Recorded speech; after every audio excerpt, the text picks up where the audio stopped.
네, 우리 이제 사개특위 사건인데 이게 사법개혁특별위원회 이제 국회 이제 정치개혁특별위원회, 사법개혁특별위원회 작년에 이제 패스트트랙 관련해 가지고 또 형사소송법 또 이제 공수처 여러 가지 이제 관련 법안, 예민한 법안 때문에 1년 내내 이제 논란이 됐었지 않습니까? 이제 그와 관련된 사건이 이제 권한쟁의로 다퉈졌는데 5월 달에 이제 이와 관련된 판례가 이제 줄줄이 나왔어요. 그래서 이제 다 기각이에요. 기각 아니면 각하. 그래서 이제 권한 침해를 인정한 판례는 없지만 이게 사회적으로 워낙 이슈가 됐고 또 이제 권한쟁의와 관련된 이제 원래 많이 나오던 쟁점들 플러스 시험에 나올 만한 이제 그 출제 포인트들이 이제 요지 중에 또 이제 담겨 있어요. 그래서 이와 관련해서는 이제 국회법에 이제 우리가 이제 문제풀이 하면서도 또 이제 계속 강조를 했지만 여러분 이제 신속 처리 안건 지정제도, 이 패스트트랙 제도, 무제한 토론제도 이 부분은 이제 조문 자체 이제 보시고요. 그 다음에 이제 이런 관련 판례로 좀 이제 쟁점들을 알아두셔야 돼요. 먼저 이제 판상, 여기 보면 피청구인 국회의장이 2019년 4월 25일 사법개혁특별위원회, 이 사개특위입니다. 바른미래당, 그래서 이제 소속 위원을 총구인, 국회의원은 오신환에서 국회의원 최이배로 이제 개선한 행위. 그래서 이제, 이분이 이제 오신환 국회의원 이분이, 그러니까 이제, 공수처법 이런 거 이제 처리하는 거에 대해서 이제 반대하고 그러다 보니까 이제 당론에 따르지 않는다 이제 그런 이유로 이렇게 이제 개선한 거죠. 이건 과거에 김홍신 의원 사건. 그래서 이제 정당의 당론에 따르지 않을 때 교섭단체 대표위원이 그래서 이제 일방적으로 국회의장에게 개선을 요청해서 국회의장이 이제 보통 이렇게 이제 개선한 행위가 이제 무효냐, 국회의원의 권한 침해냐 이렇게 다투어졌는데 과거에도 이제 이 기각 결정을 했어요. 이 사건도 이제 결론은 똑같습니다. 그래서 이제 국회의장이 이 위원을 선임 개선항의는 국회의 자율권에 근거해서 내부적으로 회의체 기관 구성 조직하는 것으로서 다른 국가기관의 간섭을 받지 아니하고 광범위한 재량에 의해서 이제 자율적으로 결정할 수 있는 이 고유한 영역에 속한다. 따라서 이 사건 개선행위의 권한 침해 여부를 판단할 때 헌법이나 법률을 명백히 위반한 흠이 있는지를 심사하는 것으로 충분하다. 그러니까 이제 자율권도 이제 한계가 있기 때문에 이제 헌법이나 법률을 명백히 위반한 흠이 없다면 자율권은 존중을 해요. 헌법이나 법률을 명백히 위반한 흠이 있는지를 심사하는 것으로 충분하다. 결국 이 사건 개선에는 사개특위 의사를 원활하게 운영하고 각 정당의 의사를 반영한 사법개혁안을 도출함으로써 궁극적으로는 사법개혁안은 국가정책결정의 가능성을 높이기 위한 것으로 그 정당성을 인정할 수 있다는 거죠. 그렇다면 이제 이 사건 개선행위로 청구인의 자유임에 기한 권한이 제한되는 정도가 크다고 볼 수 없다. 그래서 이 사건 개선행위는 사개특위 의사를 원활하게 운영하고 사법개혁안은 국가정책결정 가능성을 높이기 위해서 국회 자율권 행사하는 것으로 그 개선행위로 인해서 자유임 원칙이 제한되는 정도가 이와 같은 헌법적 이익을 명백히 넘어선다고 단정하기 어렵다. 그래서 자유임 원칙이 위배되지 않고 이제 결론적으로 이제 무효가 아니라 본 거예요. 자, 그 다음에 이제 국회 이제 소위원회. 그럼 이제 이 국회 소위원회 위원장과 이제 그 소속 위원회, 상임위원회 위원장 간의 권한쟁의 심판에 있어서 이 소위원회 위원장에게 이 권한쟁의 청구인 능력이 인정되느냐? 안 된다고 봤어요. 이건 그래서 각하였어요, 각하. 자, 헌법 62조는 위원회에 관한 규정은 있어요. 위원회를 명시하고 있으나 국회 소위원회는 명시하지 않고 있는 점. 국회법 57조는 이제 위원회로 하여금 소위원회를 둘 수 있도록 하고 있고, 소위원회 이제 소위원회가 이제 활동을 하는 근거는 이제 국회법에 있어요. 활동을 위원회가 의결로 정하는 범위로 한정하고 있으므로 소위원회는 위원회 의결에 따라 설치 폐지 권한이 결정될 뿐인 위원회의 부분기관에 불과하다. 상임위원회 이제 보통 위원회 부분기관에 불과한 점. 종합하면 소위원회 및 그 위원장은 헌법에 의해서 설치된 자, 이 표현이 중요하죠. 헌법에 설치된 국가기관에 해당한다고 볼 수 없다는 거예요. 여러분 이제 권한쟁의 능력이 인정되려면 그죠? 권한쟁의 능력 있는 국가기관이냐? 이게 헌법에 설치된 기관일 것. 그래서 이제 국가인권위원회도 이제 헌법 기관이 아니어가지고 이제 권한쟁의 능력을 부정당했죠. 그래서 이제 소위원회도 마찬가지예요. 소위원회 위원장이 그래서 소위원회를 설치한 위원회 위원장과 관계해서 어떠한 법상 권한을 가진다고 보기도 어렵다. 또한 위원회와 그 부분기관인 소위원회 사이의 쟁의 또는 이제 위원회 위원장과 소속 위원회 위원장과의 쟁의가 발생하더라도 이는 위원회에서 해결될 수 있으므로 이러한 쟁의를 해결할 적당한 기간이나 방법이 없다고 할 수 없다. 근데 헌법 기관이어야 되는데 사실 거기서 이제 벌써 탈락이긴 하지만 또 이제 분쟁이 설사 발생해도 그러니까 이제 위원회 내부적으로 다 해결이 가능하다는 거예요. 이런 걸 종합적으로 봤었을 때 권한쟁의 심판에서 청구의 능력이 인정되지 않는다. 그래서 각하됐어요. 여기도 이제 같은 맥락이에요. 국회의원과 이제 국회 정치개혁특별위원회, 그래서 줄여가지고 정개위, 줄여서 이제 정치개혁특별위원회 이제 안건조정위원장 등 권한쟁의 사건에서 판상에 보면 이제 국회법 57조 2에 근거한 안건조정위원회 위원장을 자 피청구인으로 한 권한쟁의 심판 청구가 적법하냐 부적받아 봤어요. 그러니까 역시 이제 안건조정위원회 위원장도 피청구인이 될 수 없다. 그 다음에 이제 두 번째 이제 쟁점이 이 국회 정치개혁특별위원회, 이 정개특위 위원장이 정개특위 안건조정위원회 위원장, 그래서 이제, 위원회 심사 법률안으로 이제 뭐 상정해서, 선판행위, 정개특위 위원 청구인의 이제 법률안 실패율권 침해냐, 또 무효냐, 아니라고 본 거고요. 그 이제 또 부분 쟁점으로 이제 피청구인 조정위원장이 조정안의 가결 선판행위가 조정위원회 활동기한에 관한 규정을 국회법 위반했는지, 아니라고 본 거고, 또 안건 실적 조정 심사 없이 조정안 가결 선포한행, 또 이제 정개특위 위원장이 조정안 위원회 심사 법률안 상정하여 가결 선포한행, 이런 게 다 이제 정개특위 위원인 국회의원 이제 법률안 시행표현권 침해했느냐에 대해서 인정하지 않았어요. 자, 그래서 그 내용을 보면 이제 일단 결정요지 1번에 그 안건 조정위원회 위원장은 이제 국회법 57조 이제 소위원회 위원장과 마찬가지로 헌법에 의해서 설정된 국가기관에 이제 해당한다고 볼 수 없다는 거, 이게 이제 같은 논리고요. 그 다음에 이제 또 그 위원장은 국회부상 소위원회 위원장으로서 헌법 111조 1항 4호, 헌재법 60조 1항 1호 국가기관에 해당한다고 볼 수 없으므로, 그래서 이제 조정위원장 가결 선포행위에 대한 청구는 권한쟁의 심판에 당사될 수 없는 피청구를 대상으로 하는 청구로 부적하다. 또 그 다음에 이제 안건 조정위원 활동 기한, 그 활동할 수 있는 기간의 상한을 의미한다고 이제 보는 것이 타당하고, 이제 활동 기한이 만료되기 전이라 하더라도 조정위원회가 이제 안건에 대한 조정심사를 마치면 조정안을 의결할 수 있고, 또 국회법상 이제 90일 또는 신속 처리된 안건의 심사기간 같은 안건 조정위원회 활동 기한에 도래하지 않았음에도 피청구인 조정위원장이 뭐 조정안 가결 선포했다는 사정만으로 국회법 위반했다고 볼 수는 없다. 그리고 이제 이건 이제 다른 쟁점도 지금 이제 뭐 그 정도 보시면 될 것 같고요. 넘어가셔도 돼요. 그 다음에 이 교섭단체, 이것도 이제 이 판례의 부분 쟁점이었는데, 이거는 굉장히 중요해요.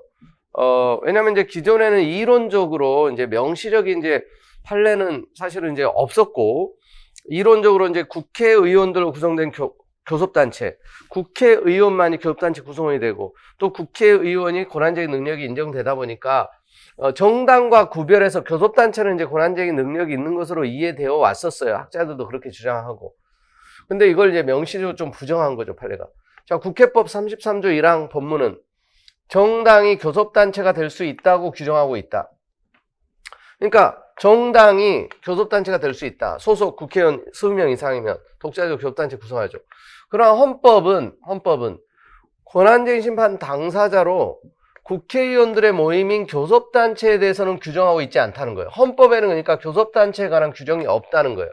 국회법에는 있지만, 또한 교섭단체 권한 침해는 교섭단체에 속한 국회의원 개개인의 심의 표결권 등 권한 침해로 이어질 가능성이 높은 바, 교섭단체와 국회의장 등 사이에 쟁의가 발생하더라도 국회의원과 국회의장 등 사이의 권한쟁의 심판으로 해결할 수 있어 이와 같은 쟁의를 해결할 적당한 기관이나 방법이 없다고 할 수 없다. 그러니까 설사 쟁의가 발생해도 교섭단체와 국회의장 간에는 국회의원과 국회의장, 이게 이제 많이 발생하는 전형적인 권한쟁의죠. 국회의원과 국회의장 권한쟁의 심판으로 해결할 수 있어서 결국 이제 쟁의를 해결할 적당한 기간이나 방법도 있다는 거예요. 그래서 결론적으로 교섭단체는 그 권한 침해를 이유로 권한쟁의 심판 청구할 수 없다는 거예요. 아시겠죠? 이런 부분들이 이제 위헌 결정은 아니지만, 그러니까 여러분 이제 헌법이 어려운 이유가 이제 위헌이냐 합헌이냐 이런 것만 내는 게 아니라 이런 이제 부분적으로 판결 요지에서 이제 나타난 중요한 쟁점들도 나오기 때문에 그래요. 자, 이 부분은 그래서 반드시 출제가 될 거다. 주의해 주시고. 그 다음 이제 국회의장의 무제한 토론 거부 행위와 공직선거 본회의 수정안의 가결 선포 행위에 관한 권한쟁의 사건. 그러니까 이제 이것도 과거에도 이제 뭐 이와 신속 처리 안건 지정제도, 무제한 토론제도 이런 부분들을 그래서 이런 규정들을 뭐 이제 다툰 적이 있었었죠. 자, 여기서 이제 이 부분 쟁점이 된 게 이 사건에서 이제 다 쟁점이 됐던 것들이에요. 일단 이제 정당이 권한쟁의심판 당사 능력이 있느냐? 정당은 이제 원래부터 이제 헌법소원 즉 기본권 주체성은 인정되지만 권한쟁의 능력은 과거부터 이제 부정됐었어요. 정당은 권한쟁의 능력은 없지만 이제 68조 1항 헌법소원 심판을 제기할 수 있는 능력, 기본권 주체성은 인정되죠. 등록 취소된 정당이라도 인정되죠. 기본권 주체이기 때문에. 근데 권한쟁의 당사 능력은 부정. 그 다음 피청구인 국회가 선거제도에 관한 공직선거법을 개정한 행위가 국회의원들의 법률안 시민표현권 침해할 가능성이 있느냐 이걸 부정했어요. 그 다음에 세 번째 쟁점 피청구인 국회의장이 국회 이제 임시 회기 결정의건을 자 이게 이제 이와 관련해서 회기를 2019년 12월 11일부터 12월 25일까지 15일간으로 정하자는 윤후덕 의원의 155인 제출한 수정안 이걸 가결 선포한 행위. 그리고 이제 이게 그래서 이제 자유한국당을 제외한 나머지 청구인들의 국회의원들의 시민표현권 침해했는지 그 무효인지 또 아니라고 본 거고요. 또 그다음에 국회의장이 이제 공직선거법 일부 개정 법률안 심상정안이라고 막 표현이 됐었죠. 심상정원 등이 발의했고 그리고 이제 여기에 대한 이제 수정안 결국 이제 통과된 건 이제 수정안이 통과됐었죠. 원래 이제 이 원하는 국회의원 비례대표 숫자도 대폭 늘리는 거였었어요. 어찌됐건 이제 이런 부분들이 다 다투어졌는데 권한 침해를 인정하지 않은 겁니다. 그 요지 부분을 보시면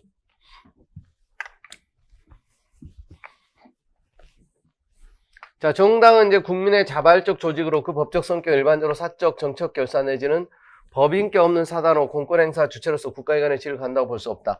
또 정당이 국회 내에서 교섭단체를 구성하고 있다 하더라도 헌법은 권한쟁의 심판 당사자로서 이제 국회의원들의 모임인 또 교섭단체에 대해서 규정하고 있지 않고 교섭단체 권한 침해는 이제 교섭단체에 속한 국회의원 개개인의 시민표현권 등 침해로 이어질 가능성이 높아 그 문제를 해결할 적당한 기간과 방법이 없다고 할 수 없다. 따라서 정당은 국가기관에 이제 해당하지 않는다는 거, 권한쟁의 당사 능력이 인정되지 않는다는 거. 이제 교섭단체도 마찬가지예요. 아시겠죠? 그 다음에 이제 2번. 국회 이제 입법에 대한 권한쟁의 심판이 이제 적법하기 위해서는 이것이 청구인의 이제 권한을 침해할 침해할 현저한 위험이 있어야 되는데 그런데 이제 피청구인 국회 공직선거법 개정 행위로 개정된 공직선거법 내용은 국회의원 선거와 관련하여 준연동형 비례대표제를 도입하는 등 선거와 관련된 내용만을 담고 있어서 청구인 국회의원의 법률안 시행 표결권과는 그 선거 비례대표 이제 선거제 준연동형 도입되고 그게 이제 국회의원의 어떤 법률안 시행 표결권과는 아무 관련이 없다는 거예요. 그 개정 행위로 인해서 청구인들의 이제 국회의원들의 법률안 시행 표결권이 침해될 가능성은 없다. 왜냐하면 이제 국회의원들은 어찌됐건 이제 그 법안에 대해서 심의하고 표결할 수 있는 권리는 이제 보장되고 있기 때문에 그런 거예요. 그리고 또 이제 문제가 있으면 자기들이 또 이제 소수 정당이라도 법률안을 제출할 수 있는 거고, 개정안을 제출할 수 있는 거고. 그래서 이제, 공직선거법의 그 내용 자체가, 그래서 이제 그런 내용이 담겼다고 해서 국회의원들의 권한 침해 가능성은 없다는 거죠. 그 다음 세 번째, 국회의장의 의사 진행에 관한 폭넓은 재량권은 국회의 자율권의 일종이므로 다른 국가기관은 헌법이나 법률에 명백히 위배되지 않는 한 국회의장의 의사 절차 진행 행위를 존중해야 한다. 그래서 무제한 토론제도의 입법 취지는 소수 의견이 개진될 수 있는 기회를 보장하면서도 또 의사 절차가 지나치게 무제한으로 이제 말 그대로 너무나 이제 지나치게 지연되거나 안건에 대한 처리 자체가 불가능하게 되는 것을 방지하여 안건에 대한 효율적 심의가 이루어지도록 하는 거다. 그러니까 소수자의 의견도 존중하지만 그렇다고 소수당이 뭐 영원히 발목을 잡게 하는 그런 의미는 아니에요. 그런 취지는 아니란 말이에요. 그래서 국회법 7조에 따라 집회 후 즉시 의결로 국회 회기를 정하는 것이 국회법이 예정하고 있는 국회 정상제 운영 방식이다. 그래서 무제한 토론 역시 그래서 이제 국회가 이제 집회 후 즉시 의결로 국회 회기를 정하여 해당 회기 종기가 정해져 있는 상태에서 실시되는 것을 전제로 하여 해당 회기의 종기까지만 보장되도록 규정되어 있다. 여기서 이제 알아둘 게 여러분들이 이 표현이에요. 그러니까 회기 결정의 건, 회기를 며칠로 할 거냐, 15일로 할 거냐, 뭐 5일로 할 거냐, 3일로 할 거냐, 이 건에 대해서는 무제한 토론이 실시될 수 없다는 거, 이걸 좀 기억해 주세요. 그러니까 사실은 이제 공직선거법 개정안, 형사소송법 개정안, 또 공수처 법안, 요런 게 이제 지금 무제한 토론하고 싶은 건데, 그걸 반대하고 싶은 건데, 회기를 이제 짧게 가져가서 또 무제한 토론에 의해서 이제 아주 계속해서 법안 처리가 이제 방해되는 것을 방지하기 위해서. 왜냐면 무제한 토론도 회기가 종료되면 무제한 토론도 끝나거든요. 회기가 30일이면 30일 동안 무제한 토론 할 수 있어요. 근데 15일이면 15일이 끝나면 무제한 토론 했던 안건에 대해서 그 다음 회기에 바로 상정해서 표결하게 돼 있어요. 그러니까 그 회기 결정에 관한 걸 또 그 자체를 무제한 토론을 야당에서는 하려고 했던 거죠. 근데 이걸 또 계속 하게 되면 회기 자체가 물리적으로 불가능해져요. 회기. 그러니까 이건 무제한 토론을 인정하는 어떤 취지에도 반한다고 본 거예요. 소수파가 충분히 의견 개진하고 반대할 수 있는 의사진행 방해를 합법적으로 할 수 있게 인정을 해주면서도 회기 결정의 건에 대해서까지 인정하면은 물리적으로 이제 국회 자체가 완전 불능 상태에 빠지기 때문에 이 포인트는 그러니까 나올 수가 있어요. 이걸 기억해. 무제한 토론을 그래서 할 의원이 더 이상 없거나 무제한 토론 종결 동의가 가결되지 않으면 국회가 해당 회기를 정하지 못하게 된다. 그래서 국회법, 그러니까 회기 결정의 건에 대해서도 무제한 토론을 인정하면 이건 이제 국회가 불능 상태에 빠져버리는 거예요. 그래서 국회법 106조 2의 8항은 무제한 토론을 실시하는 중에 해당 회기가 끝나는 경우 해당 안건은 바로 다음 회기에서 지체 없이 표결하도록. 이런 조문도 알아두셔야 돼요, 여러분. 다음 회기에서 지체 없이 표결하도록. 회기가 끝나면 무제한 토론 이제 마음껏 하는데 회기가 끝나면 무제한 토론도 끝나는 거예요. 자, 이미 헌법 47조 2항에 의해서 종료된 해당 회기를 그 다음 회기에 이르러 결정할 여지는 없다. 결국 회기 결정의 건에 대해서 무제한 토론이 실시되면 무제한 토론이 회기 결정의 건의 처리 자체를 봉쇄하는 결과가 초래되고, 이는 당초 특정 안건에 대한 처리 자체를 불가능하게 하는 것이 아니라 처리를 지연시키는 수단으로, 이게 이제 도입된 무제한 토론제도의 취지에 반할 뿐만 아니라 국회법 7조에도 이제 정면으로 위반된다 이거죠. 그래서 이제 피청구인 국회의장의 이 사건 회기 수정안 가결 선포 행위는 청구인 국회의원들의 시민 표현권 침해하지 않으므로 더 나아가 살펴볼 필요 없이 무효로 볼 수 없다. 자, 그 다음에 이제 95조 본회의에서 수정동의 제출할 수 있도록 한, 그러니까 수정동의는 30인 이상이면, 여기서 이제 보통 수정동의 제출, 여기서 이제 수정동의는 이제 수정안을 발의하는 걸 말해요. 수정동의를 제출할 수 있도록 한 취지는 일정한 범위 내에서 국회의원이 본회의에 상정된 의안에 대한 수정의 의사를 위원회 심사 절차를 거치지 아니하고 곧바로 본회의의 심의 과정에 표시할 수 있도록 함으로써 의안 심의의 효율성을 제고하기 위한 것이다. 그런데 수정동의를 지나치게 넓은 범위에서 인정할 경우 국회가 이제 의안 심의에 관한 국회 운영의 원리로 채택하고 있는 위원회 중심주의를 저해할 우려가 있다. 그래서 국회법 95조 제5항의 입법 취지는 원안에 대한 위원회 심사 절차에서 심사가 이루어질 여지가 없는 경우에 수정동의 제출을 제한함으로써 위원회 중심주의를 공고해야 하는 것이다. 결국 국회의장의 이 사건 수정안 가결 선포 행위는 국회법 95조 5항 본문에 위배되지 아니하고 그 밖에 이제 청구인들의 주장 또한 이유 없으므로 청구인 국회의원들의 시민 표현권을 침해하지 않는다. 따라서 더 나아가 살펴볼 필요 없이 피청구인 국회의장의 이 사건 수정안 가결 선포 행위는 무효로 볼 수 없다. 그러니까 회기 결정의 건에 대해서 무제한 토론 못하게 한 것도 다툰 거고, 또 이렇게 이제 본회의에서 수정동의, 수정안을 제출해가지고 수정안을 가결시키는 거, 그게 이제 위원회 중심주의를 무력화하는 거 아니냐. 근데 이제 위원회에서 이제 다 논의됐던 거를 이제 본회의에서 이제 수정하고 이런 부분들이기 때문에 이게 또 잘못되지는 않았다는 거예요. 자, 그 다음에 이제 패스트트랙, 이제 관련해서 이제 또 쟁점이 됐던 것들이죠. 여기서도 보면 이제 결론 중심으로 이제 기억하시면 되고, 그리고 이제 패스트트랙 관련된 이제 그 조문들 한 번씩 더 이제 확인해 주시면 충분하겠습니다. 자, 피청구인 이제 국회의장이 역시 2019년 4월 25일 바른미래당 소속 국회 사법개혁특별위원회 위원인 오신환 권은희 의원을 개선한 행위, 여기에 대한 자유한국당 소속 국회의원인 청문들의 권한쟁의심판 청구 적법한지, 이건 이제 부적받아 본 거고, 또 이제 국회의장이 국회 입안 지원 시스템, 이 입안 지원 시스템을 통해서 발의된, 이런 식으로도 발의할 수 있느냐, 발의가 된다고 봤어요. 고위공직자 범죄수사처 설치 운영에 관한 법률, 이른바 이제 공수처법이죠, 이게. 그다음에 형사소송법 일부 개정 법률안, 이 수리한 행위, 요게 이제 권한쟁의심판 청구가 또 이제 적법하냐, 이게 또 이제 부적받아 본 거고, 그 다음에 피청구인 사개특위 위원장이 사개특위 회의에서 사개특위 소관 법률안들에 대한 신속 처리 안건 지정동의안 가결 선포한 행위. 그러니까 이제 결국 이 자유한국당이 반대하니까 나머지 이제 4+1 해가지고 나머지 정당이 5분의 3 정족수를 채워가지고 이제 신속 처리 안건 지정을 했고, 그래서 이제 쭉 절차가 진행이 됐던 거죠.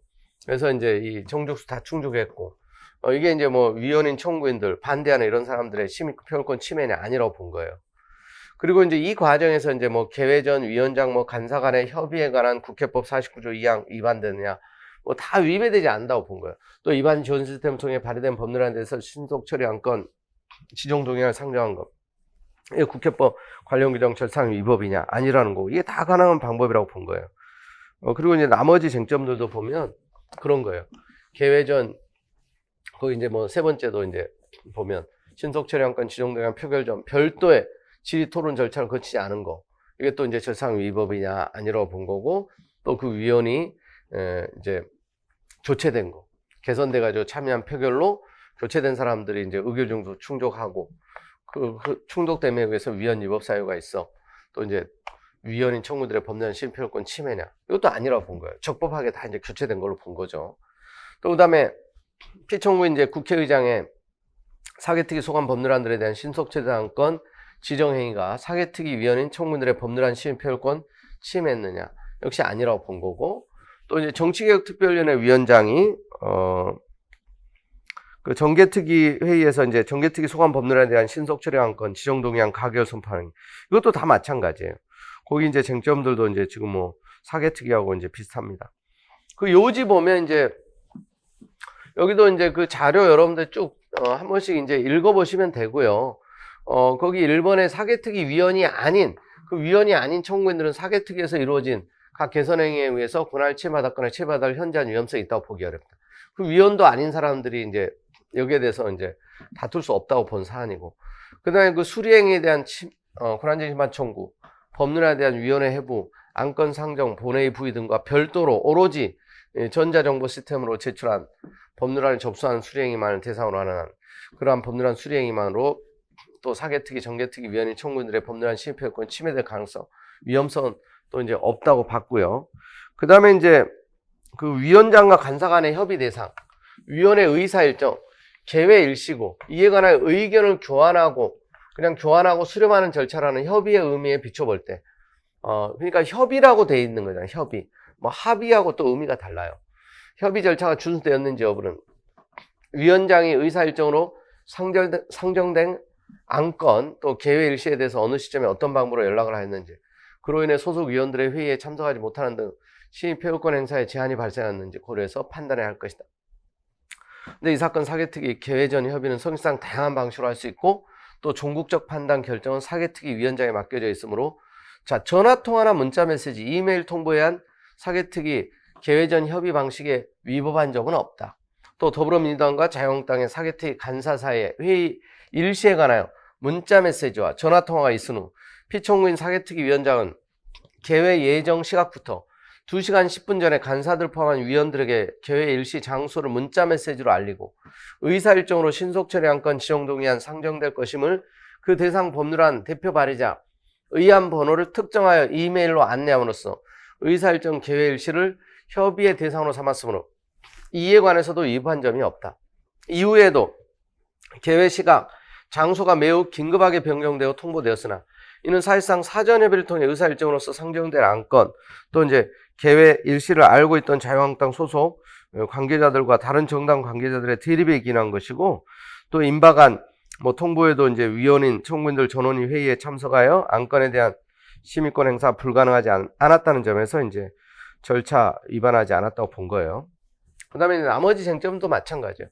또 이제 국회의원의 법률안 등 의안 발의는 국회 내부 의사 절차이므로 그 방식을 또 어떻게 정하는지, 이것도 이제 법률에 저촉되지 않는 범위 안에서 국회 규칙으로 정해서 할 수 있는 의사와 내부 규율, 의사 자율권의 영역에 있다는 거죠.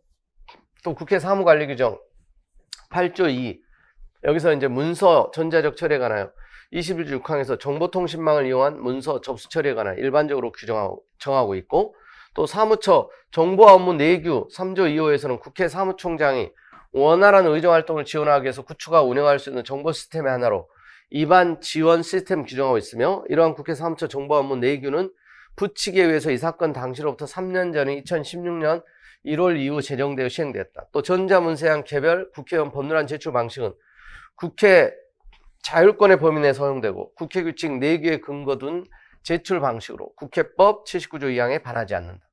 그래서 사개특위위원장이 국회 입안 지원 시스템을 통해서 발의된 법률안들에 대한 신속 처리 안건 지정 동의안을 상정한 것은 국회법 79조 2항을 위반한 것이라고 볼 수 없다. 그리고 또 발의 접수 세부적인 절차는 국회 의사자율권 영역에 있으므로 발의된 법률안이 철회 대상이 될 수 있는 시점에 대해서도 국회 이제 의사자율권 영역에 있으므로 발의된 법률안이 이제 철회 대상이 될 수 있는 시점에 대해서도 이제 국회가 의사자율 영역에서 규칙 자율적인 법 해석으로 정할 수 있다는 거예요. 그래서 결론적으로 이제 절차상 위법이 없다고 본 거예요. 아시겠죠? 자, 나머지 내용도요. 그래서 이제 뭐 넘어가셔도 될 것 같아요. 이제 다 이제 중복되는 거예요. 자, 그리고 이제 농지 관련해서 이제 농지 소유자로 하여금 원칙적으로 농지 위탁 경영을 할 수 없도록 한 농지법 구조. 이게 이제 재산권 침해인지 침해를 인정하지 않았어요. 여러분, 이제 농지의 임대차 위탁 경영은 법률이 정하는 바에 의해서 인정될 수 있다. 이제 헌법에 특별 규정이 있죠. 근데 원칙적으로는 이제 법에서 할 수 없도록 한 거예요. 법률 정하는 경우 예외적으로 인정하지만. 그래서 이거 이제 합헌이라고 본 겁니다. 농지에 대한 위탁 경영을 널리 허용할 경우 어때요? 농지가 투기수단으로 전락할 수 있고, 식량 생산의 기반으로서 농지의 공익적 기능이 저해될 가능성을 배제하기 어렵다. 한편 위탁 경영 금지 조항에서는 예외적으로 농지의 위탁 경영이 허용되는 사유를 규정함으로써 그 농지를 합리적으로 사용 수익할 수 있도록 하고 있으므로 위탁 경영 금지 조항은 침해처성도 인정된다. 위탁 경영 금지 조항으로 농지에 그래서 공익적 기능을 유지할 수 있고, 또 궁극적으로 건전한 국민경제 발전을 도모할 수 있게 된다. 이러한 공익은 위탁 경영 금지 조항으로 인해서 제한되는 청문회 재산권 현재 크다 할 것이므로 이제 법익의 균형성도 인정된다. 그래서 이제 합헌이라고 본 거고요. 자, 그 다음에 수용된 토지 등의 이제 인도 의무 위반했을 때 형사처벌하는 거, 재산권 침해가 아니라고 봤어요. 그러니까 여러분, 토지가 수용이 되면 토지 보상금 받죠. 그리고 이제 소유권을 이전해야 돼요. 인도해야 되는 거죠. 그 위반하면 처벌하는 게 위헌이 아니라는 거예요. 자, 행정적 조치나 민사적 수단만으로는 이게 분명히 덜 침해하는 수단이긴 한데 입법 목적을 달성하기 어렵다는 거예요. 엄격한 경제적 부담을 수반하는 행정적 제재를 통한 강제가 덜 침해적인 방법이라고 단정하기 어렵다. 나아가 벌칙조항은 법정형의 하한을 두고 있지 않아 행위에 상응하는 처벌이 가능하므로 심판 대상 조항은 침해 최소성 요건을 충족한다. 그래서 인도 의무자의 권리가 절차적으로 보호되고 의견 제출 및 불복 수단이 마련되어 있는 점 등을 고려할 때 인도 의무의 강제로 인한 부담이 공익사업의 적시 수행이라는 공익의 중요성보다 크다고 볼 수 없어 법익 균형성을 상실했다고 볼 수 없다. 그래서 이제 재산권 침해하지 않고 거주전의 자유, 직업의 자유 등도 침해하지 않는다고 봤어요. 자, 그 다음에 이제 신체에 장애가 있는 선거인 있죠. 신체에 장애가 있는 장애인인 이런 분들은 이제 스스로 이제 투표소에 가서 기표소 안에 들어가서 할 수 없는 이런 경우 이 투표 보조인의 도움을 받을 수 있어요. 근데 보조인이 가족이 아닌 경우는 반드시 이인을 동반하도록 공직선거법이 규정하고 있는데 요게 이제 위헌이 아니라고 봤어요. 근데 그 이제 취지는 한 사람만 가족이 아닌 사람이 또 들어가게 되면 이게 또 공정선거 또 이제 투표하는 과정에서 이제 또 장난칠 수도 있고 이제 그런 여지가 있기 때문에 그런 거예요. 자, 선거인 투표보조 제도를 쉽게 활용하면서 투표의 비밀이 보다 유지되도록 보조인을 상호 견제가 가능한 최소한 인원인 2인으로 한정하고 있다. 중앙선거관리원회는 실무상 선거인이 투표보조 2인을 동반하지 않은 경우 사무원 중에 이제 추가로 투표보조인으로 선정하여 보조할 수 있도록 함으로써 선거권 행사를 지원하고 있다. 또한 공익선거법의 처벌 규정을 통해 보조인이 비밀 유지 의무를 준수하도록 강제하고 있다. 그래서 중증 장애인의 실적 선거권 보장과 선거의 공정성 확보는 매우 중요한 공익인 반면 대상 조항으로 인한 불이익은 투표 보조인이 1인인 경우에 비해서 비밀이 더 유지되기 어렵고, 그러니까 누구 찍었는지 이제 어찌됐건 보조하는 사람들은 이제 보게 되니까 뭐 좀 이제 비밀 유지에는 좀 어려움이 있는 건 사실이지만 보조인을 추가로 섭외한다는 불편에 불과한데 앞서 살펴본 것처럼 대상 조항과 공익선거법 관련 규정 실무상 운영은 최소화하고 있다는 거예요. 결론적으로 이제 선거권 침해는 아니라고 봤어요.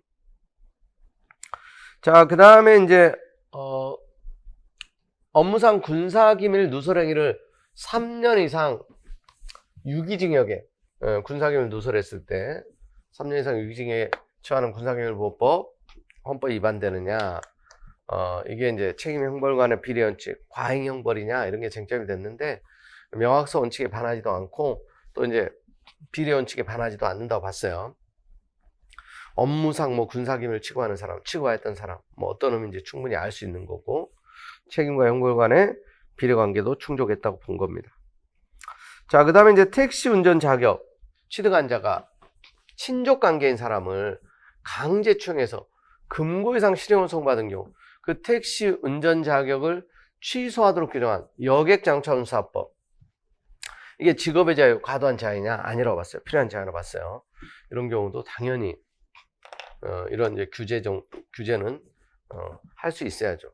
택시 운전을 주된 업이자 생계수단으로 영위해온 사람은 심판 대상 조항에서 직업 선택자에 상당한 제한을 받게 되지만 현대 대중교통에서 택시가 차지하는 비중, 특수성과 더불어 성폭력범죄 중대성, 반사회성을 고려해 볼 때 국가가 택시를 이용하는 국민의 생명, 신체 등 중대한 침해를 가할 수 있는 위험이 현실화되는 것을 방지하기 위해서 성폭력 처벌법상 범죄로 실형을 선고받은 사람을 택시 운송사업의 운전 업무에서 배제할 공익상 필요는 매우 크다.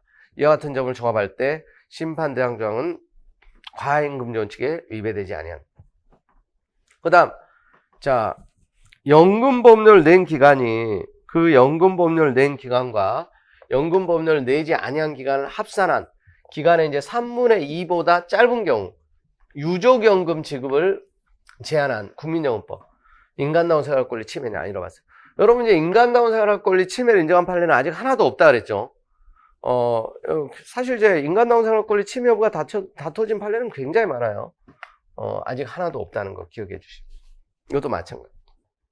연금보험료 낸 기간이 연금보험료를 낸 기간과 연금보험료를 내지 아니한 기간을 합산한 기간의 3분의 2보다 짧은 경우 유족연금 지급을 제한한 국민연금법, 이게 이제 과도한 제한이 아니라고 봤어요. 또 평등권 침해도 아니라고 본 거예요.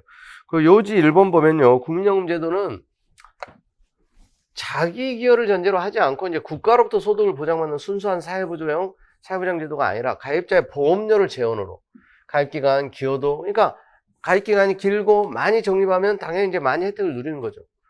그래서 이제 입법자가 가입기간의 상당 부분을 성실하게 납부한 사람의 유족만 유족연금 지급 대상에 포함시키기 위해서 연금보험료를 낸 기간이 그 연금보험료를 낸 기간과 보험료를 내지 아니한 기간을 합산한 기간의 3분의 2보다 짧은 경우는 유족연금 지급을 제한한 것이 입법 진행 한계를 일탈했을 정도로 불합리하다고 보기는 어렵다.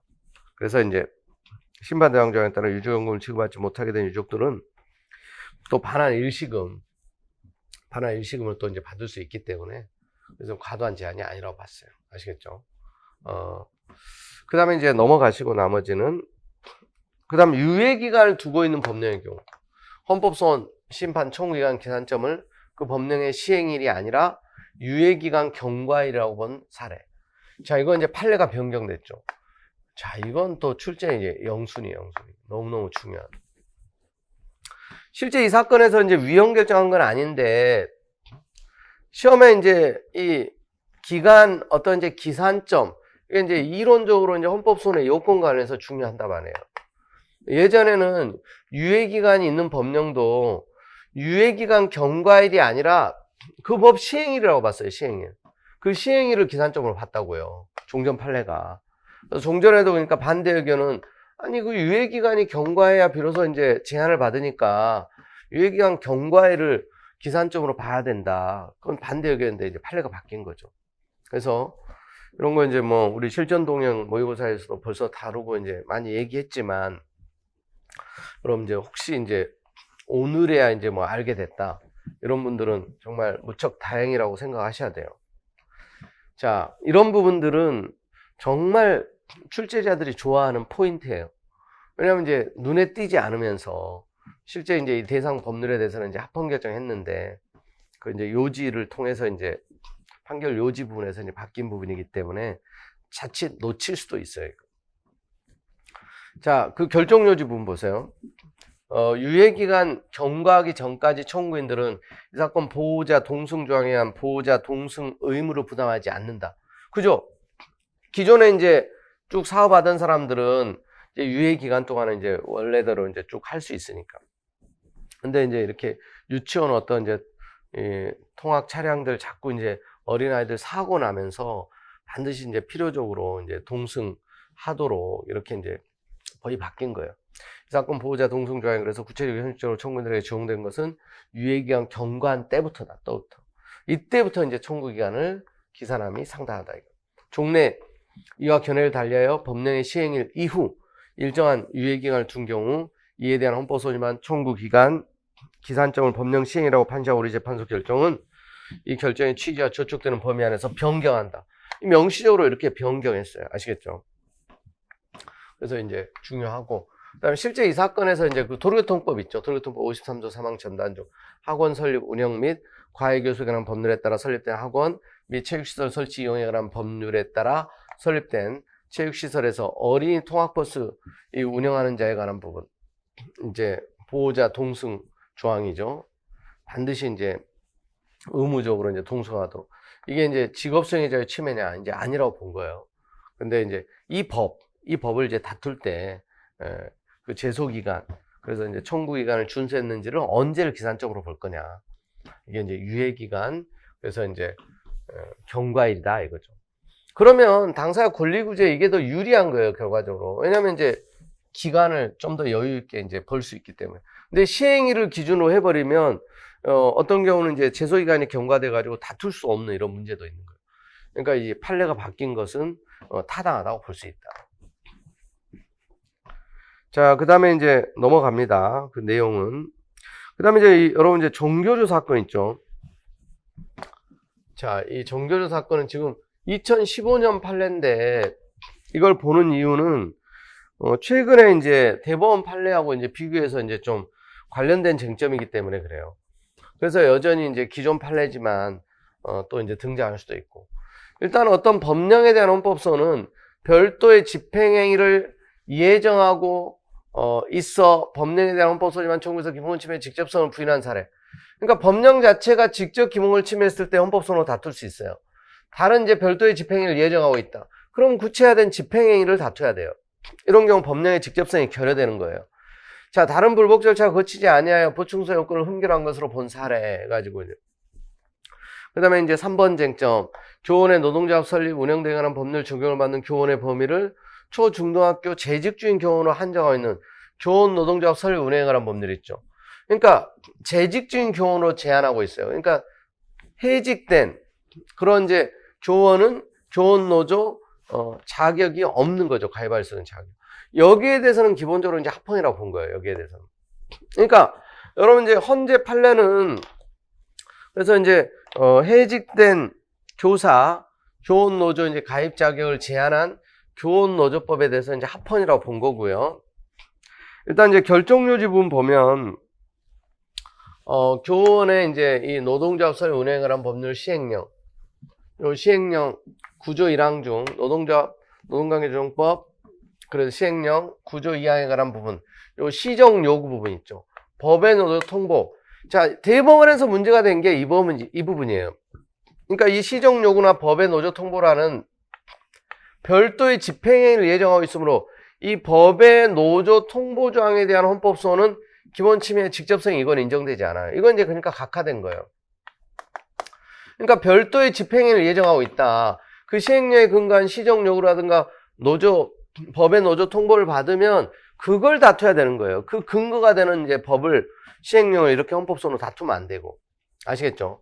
그 다음에 고용노동부 장관의 청구인 정교조죠. 전국교직원 노동조합에 대한 2013년 9월 23일자 시정요구. 이건 이제 처분이에요. 시정요구. 그리고 교원노조 권리의무의 변동을 일으키는 행정행위에 해당하나, 즉 처분인데 정교조는 이 사건 시정요구에 대해서 다른 불복 절차를 거치지 않고 곧바로 이렇게 헌법소원을 청구하였으므로 이에 대한 헌법소원 보충 요건을 결하였다. 그래서 이것도 각하야, 각하. 왜냐하면 이거는 이제 법령이 직접성을 충족하지 못했고, 이 부분은 다른 구제 절차, 이거 다른 불복 절차 뭘 말하는 거예요? 즉 항고소송이죠. 행정소송으로, 취소소송으로 이렇게 다툴 수 있다는 거예요. 행정소송. 행정소송의 대상이 되기 때문에 그래요. 이런 확실한 구제 절차가 있기 때문에 취소소송으로 가야 되는 거죠. 행정소송으로. 헌법소송 오면 안 돼요.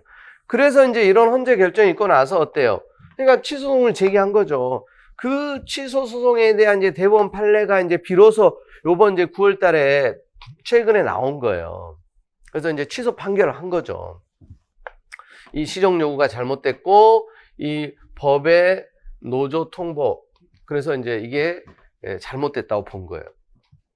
그러니까 이런 확실한 구제 절차가 있기 때문에 이런 이제 소송으로 다퉈야 된다는 거고. 그러니까 헌재는 이런 이제 각하 결정을 한 이 포인트 부분은 지극히 논리적이고 이제 체계에 맞는 거예요. 아시겠죠?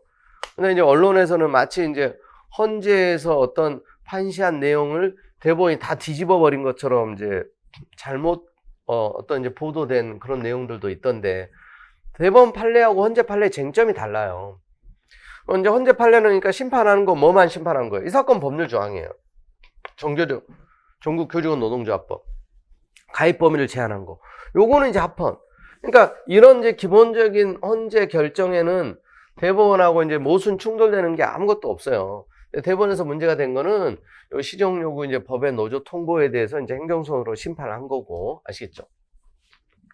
자, 3번. 이 사건 법률 조항은 대내외적으로 교원 노조의 자주성, 주체성을 확보하여 교원의 실질적 근로조건 향상에 기여한다는데 그 입법 목적이 있는 것으로, 그 목적이 정당하고 교원노조 조합원을 재직 중인 교원으로 한정하는 것은 이와 같은 목적을 달성하기 위한 적절한 수단이라 할 수 있다. 그래서 교원노조는 교원을 대표하여 단체 교섭권을 행사하는 등 교원의 근로조건에 직접적이고 중대한 영향력을 행사하고, 또 교원 근로조건 대부분은 법령이나 조례 등으로 정해지므로 교원 근로조건 직접 관련이 없는 교원이 아닌 사람을 교원노조 조합원 자격에서 배제하는 것이 단결권의 지나친 제한이라 볼 수 없고, 또 이제 교원에 이제 교원으로 취업하기를 희망하는 사람들이 노동조합도 이제 노동관계조정법에 따라 노동조합을 설립하거나 그에 가입하는 데는 아무런 제한이 없으므로 이들의 단결권이 박탈되는 것도 아니다.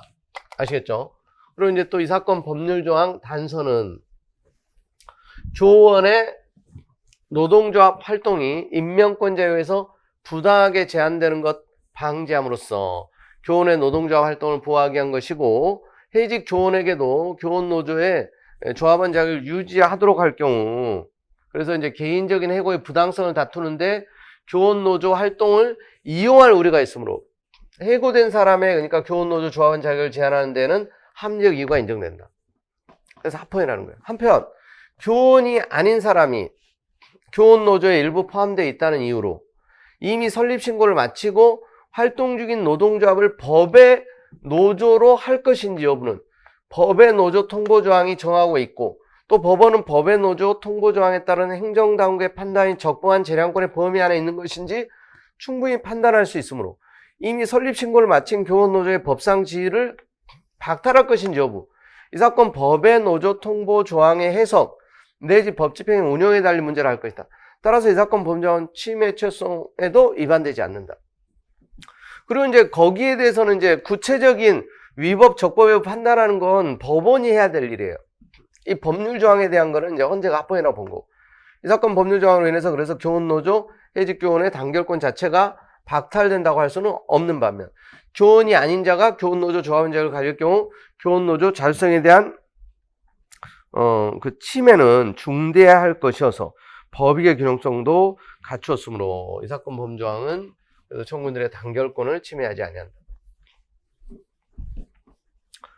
자, 그리고 이제 헌재 판례 아시겠죠? 헌재에서 쟁점이 됐던 거는 그리고 나서 이제 이 9월 3일에 이제 대법원 전원합의체 판례가 나온 거예요. 법의 노조 통보 처분 이제 잘못됐다. 이제 취소해야 된다. 그래서 이제 이걸 이제 파기해서 원심에서는 이제 정당하다, 적법하다 이렇게 판단했던 걸 대법원이 그래서 이제 파기를 해서 돌려보낸 사건이에요. 이 사건의 개요 이제 간략하게 보면 이제 고용노동부가 2013년 10월 해직교사 9명을 노조에서 이제 배제하라는 이제 시정 요구. 그러니까 이제 일단 헌재가 합헌 결정을 했잖아요. 해직된 교사는 이제 재직 중이 아닌 이제 교사는 자격이 없다. 거기에 대해서는 기본적으로 합헌이고, 근데 이제 자격이 없는 해직된 교사를 그래서 계속 품어주고 또 이제 정교조 규정상으로는 이제 해직된 교사도 가능하도록 정교조가 이제 계속 여기에 이제 따르지 않다 보니까 이제 시정 요구를 한 거예요. 일단 배제시켜라.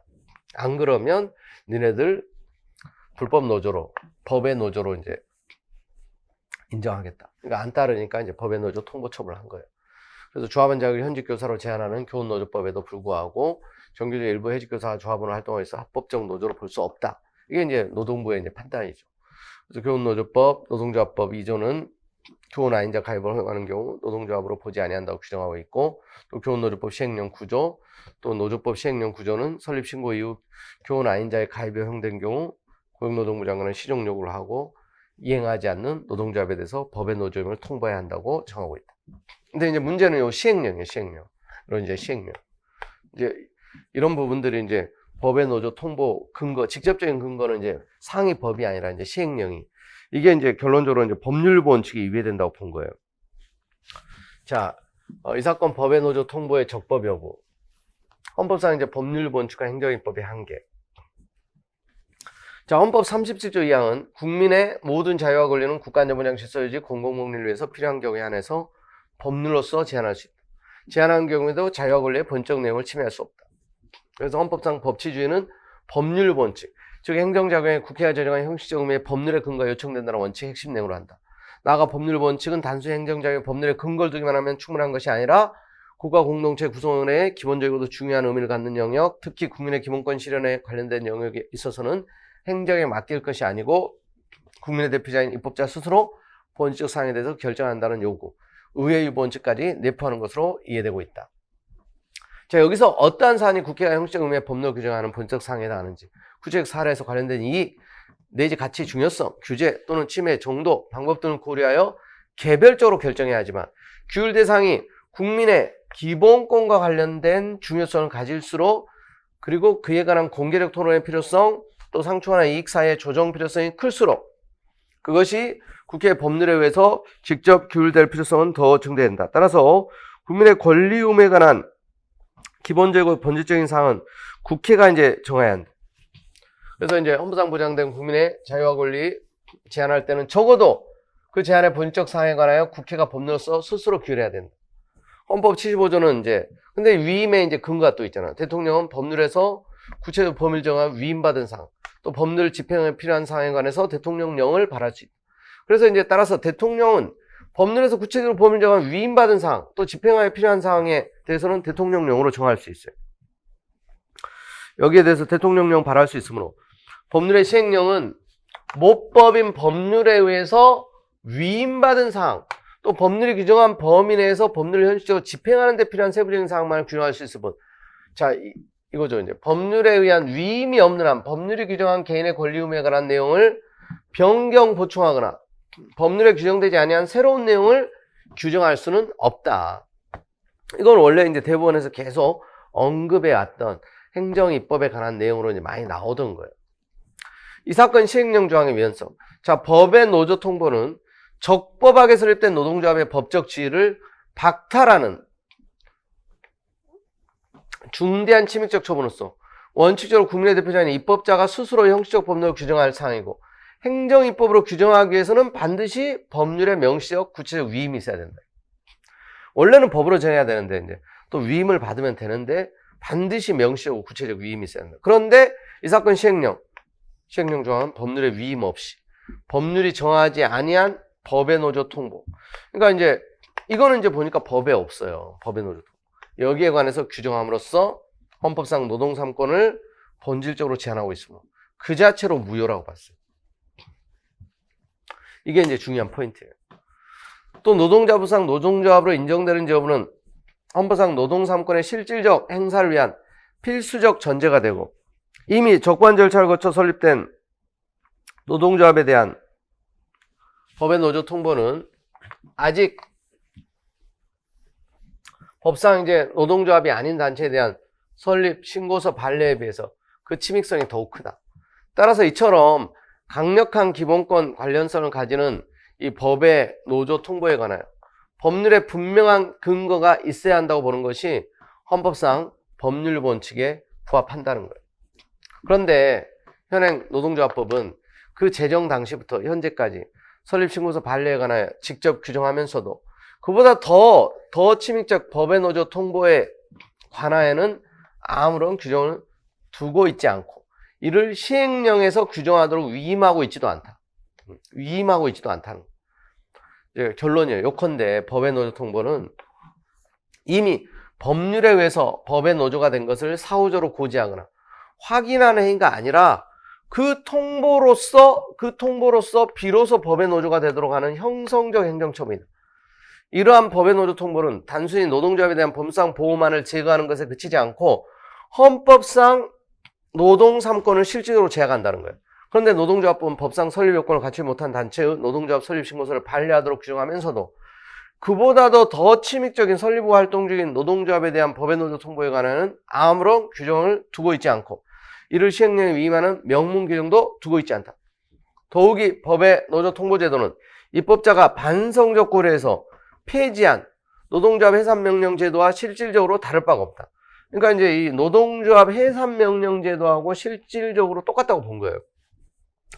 결국 이 사건 시행령 조항은 법률이 정하고 있지 아니한 사항에 관하여 법률의 구체적 명시적 위임도 없이 헌법이 보장하는 노동 3권에 대한 본질적 제한을 규정한 것으로 법률 원칙에 반한다. 그래서 이제 이 법의 노조 통보가 그래서 위법하다고 본 거예요. 피고는 고용노동부 장관이죠. 이 사건 시행령 조항이 유효함을 전제로 이에 근거해 이 사건 법의 노조 통보를 하였다. 앞서 본 바와 같이 이 사건 시행령 조항은 헌법상 법률 원칙에 위반되어 그 자체로 무효이다. 따라서 이 사건 시행령 조항에 기초한 이 사건 법의 노조 통보는 그 법적 근거를 상실하여 위법하다고 봐야 한다. 그런데도 원심은 이 사건 시행령 조항을 유효하다고 보아 법의 노조 통보를 적법하다고 이제 판시했는데 이게 잘못됐다는 거예요. 이러한 원심 판단에는 헌법상 법률 원칙에 관한 법률을 오해하여 판결에 영향을 미친 잘못이 있다. 이 점을 지적하는 상고 이유 주장한 이유 있다. 그래서 파기한 겁니다. 원심을 파기해서 그래서 이제 정교조의 손을 들어준 사건이에요. 자, 잠깐 쉬었다가 우리 또 나머지 부분 또 계속 보겠습니다.